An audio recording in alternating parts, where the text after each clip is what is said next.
They say Africans are Africa's biggest problem. It's a bitter pill to swallow, painful even. But what if that haunting phrase rings closer to the truth than we want to admit? What if the threat to Africa isn't sitting in some distant office in Washington or Paris, but right next door? What if the knife in the back comes not from the West, but from a neighbor who once called you brother? This is not fiction. This is real, and it's unfolding right now.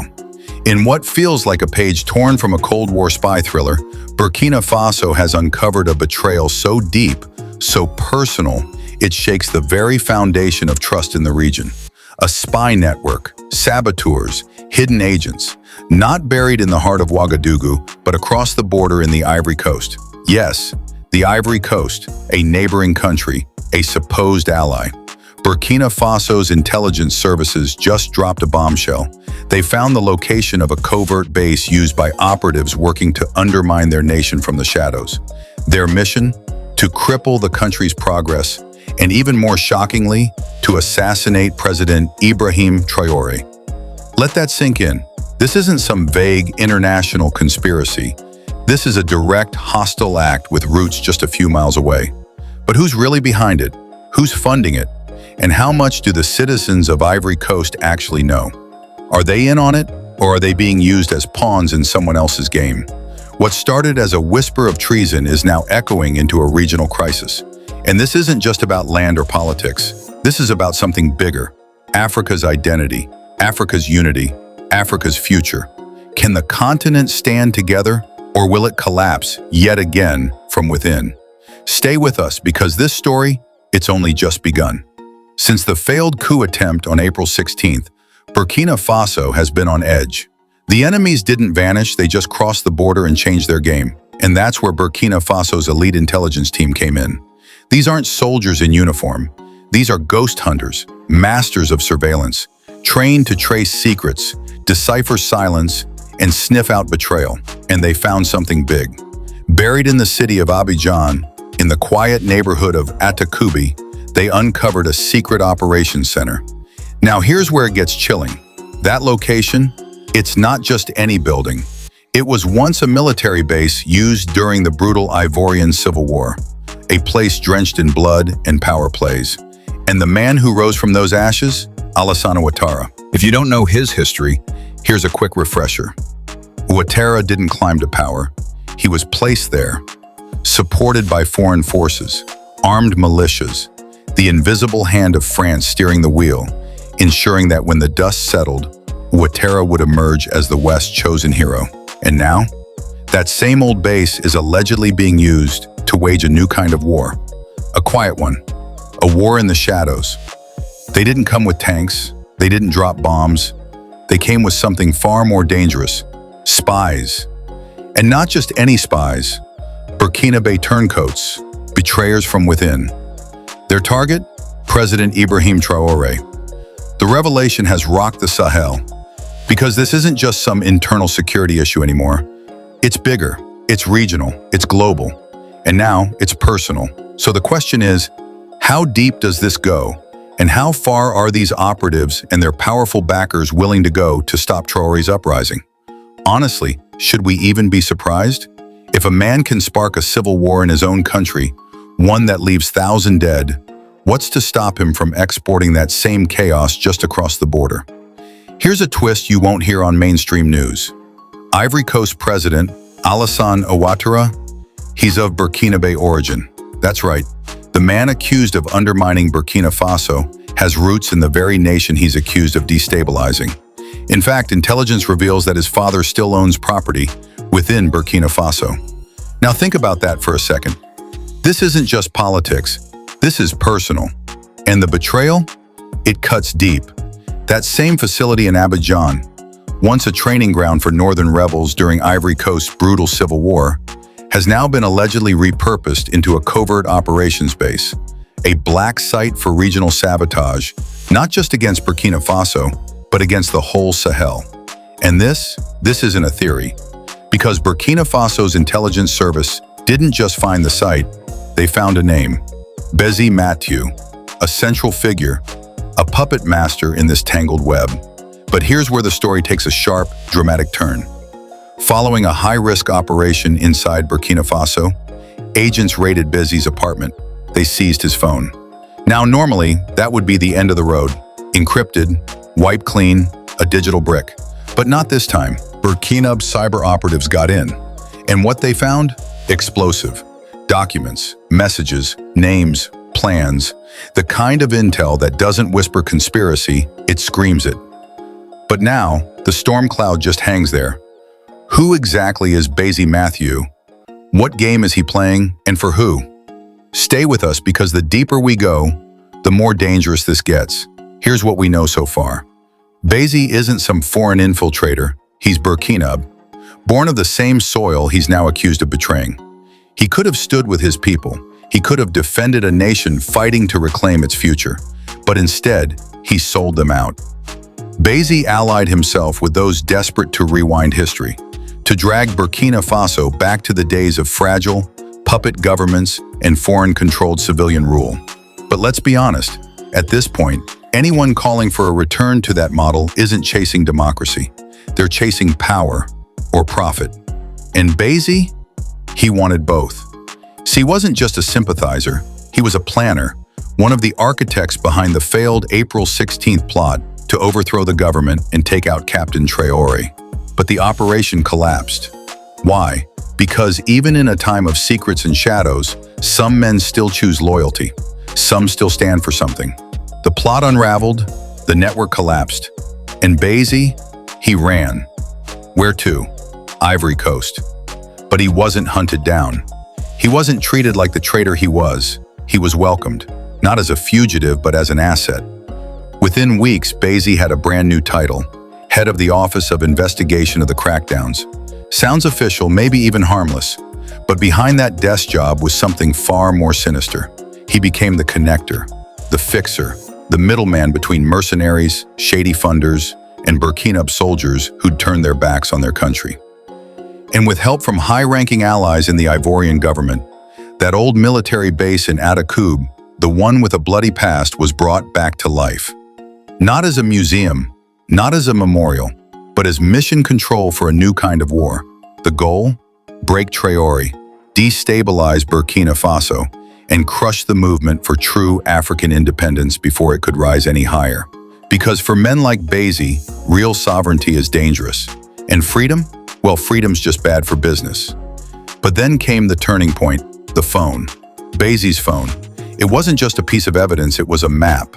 Inside were messages, files, contacts, everything investigators needed to blow this case wide open.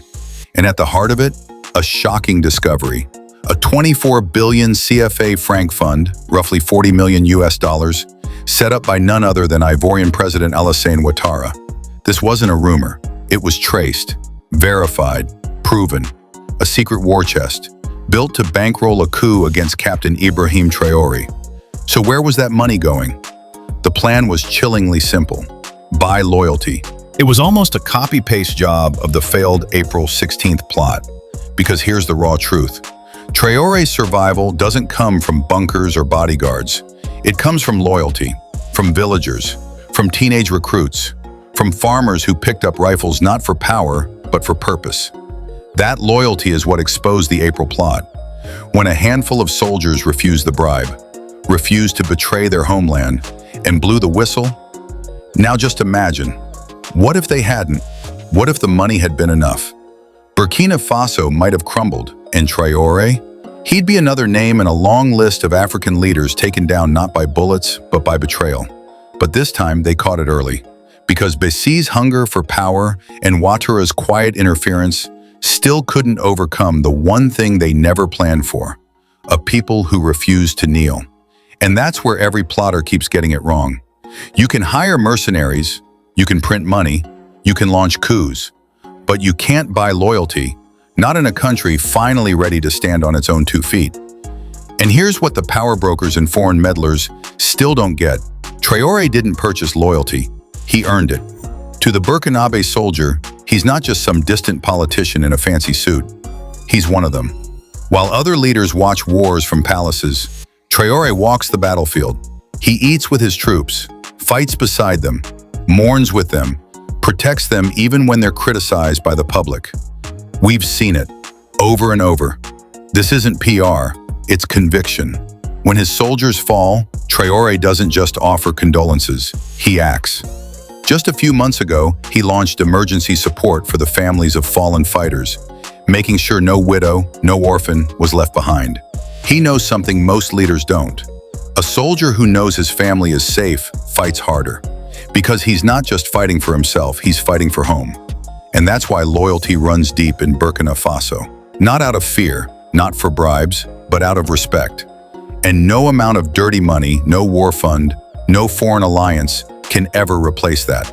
So while the plotters meet in back rooms, while foreign agents shuffle papers and sign checks, they're all banking on the same old mistake, that people can be bought. But in Burkina Faso, loyalty isn't for sale. Loyalty has a price. But what the world doesn't realize is in Burkina Faso, that price has already been paid in trust, in blood, and in honor. As for Captain Traoré, he's not just hanging on, he's leading a country that's finally learning how to stand on its own 2 feet. And that right there is what makes him such a threat to the power players in the shadows. Because Traoré's greatest weapon? It's not tanks, it's not tactics, it's loyalty. And now, they're doing everything they can to twist that loyalty, turning his own men against him. Their move? The oldest trick in the book, money. History repeats itself like a broken record. Empires haven't always collapsed from invasion or war. Most fall from the inside from greed poisoning the hearts of men who once swore to protect. From ancient Rome to modern-day coups, soldiers have sold out their countries for gold, titles, or power. And the enemies of Burkina Faso? They're banking on history repeating itself. For Bézi Mathieu to even try this strategy tells you everything you need to know. He believes there are cracks. He's betting that not every soldier is made of steel. But here's the question that matters most. Will it work? So far, it hasn't. Back in April, during the failed coup plot, Burkina Faso's future hung in the balance. And it was loyalty that tipped the scales. Soldiers refused to betray their captain. They chose honor over a paycheck. And hopefully, they will again. But this operation goes even deeper. From the files pulled from Bézi's confiscated phone, investigators discovered something more chilling. A large cut of those 24 billion CFA francs, roughly $40 million, wasn't just for bribing soldiers. It was for hiring mercenaries. And not just any mercenaries. Foreign contractors, highly trained, heavily armed, and absolutely loyal to no one. These aren't freedom fighters. They're soldiers for hire. They don't care about Burkina Faso. They don't even care about Africa. They're professionals from the US, UK, France, even China, and they're already here scattered across the continent like ghosts. They embed with rebel groups, with fragile governments, sometimes even with terrorist factions. Who do they serve? Whoever writes the biggest check. And guess what? Most of those checks come from Western interests. So when people say the West profits off Africa's instability, that's not a theory, it's a business model. These private armies thrive in chaos. The more conflict, the more demand. The more fear, the more weapons get sold. And the longer Africa stays in disarray, the tighter the grip of outside influence becomes. And now Burkina Faso has become the next testing ground, because the fight isn't just about borders anymore. It's about whether loyalty, true loyalty, can withstand a tidal wave of cash, corruption, and cold-blooded mercenaries. Traoré's enemies are betting it can't. But if history teaches us anything, it's that even when surrounded by fire, some men don't burn. But just when you think this plot couldn't get any darker, a new twist comes to light. Some of these foreign contractors, the so-called private security experts, are now recruiting former French soldiers. That's right, the same men who used to patrol Mali, Niger, and Burkina Faso in French uniforms are coming back. Only now they're not wearing flags, they're carrying paychecks. And they're not here to keep the peace. These are veterans who know the land like the back of their hand. They know the routes, the command centers, the weak spots, and if they're now embedded with disloyal forces inside Burkina Faso working hand in glove with traitors, the consequences could be catastrophic. Let's not forget, no matter who writes their checks today, these men were trained by and loyal to France. And after Traoré and the AES bloc cut France loose, kicking out military bases and reclaiming sovereignty, you better believe some in Paris want payback. They'll dress it up, of course. They'll call it restoring democracy. But underneath that nice-sounding label, it's revenge and control. But the battlefield isn't just out in the bush anymore. It's also playing out on screens, online, and in headlines. Because, according to more leaked files from Bézi's phone, a portion of that 24 billion CFA war fund wasn't for weapons, it was for media warfare. The strategy? Recruit journalists, twist the truth, push stories that paint Traoré as a tyrant, a warlord, a threat to regional stability. And worst of all, it's already happening. Scroll through the major Ivorian news outlets. Every single story about Burkina Faso or Traoré is dripping with negativity, spun, distorted, or flat-out false. No coverage of his reforms, no mention of how he's helping widows and soldiers' families, just a steady stream of propaganda, a smear campaign funded and designed to crush morale, divide the people, and make resistance look like rebellion. And here's the real heartbreak. It's Africans doing this to each other. Fellow Africans selling lies, not for survival, but for profit. And maybe that's the hardest truth we have to face in this era.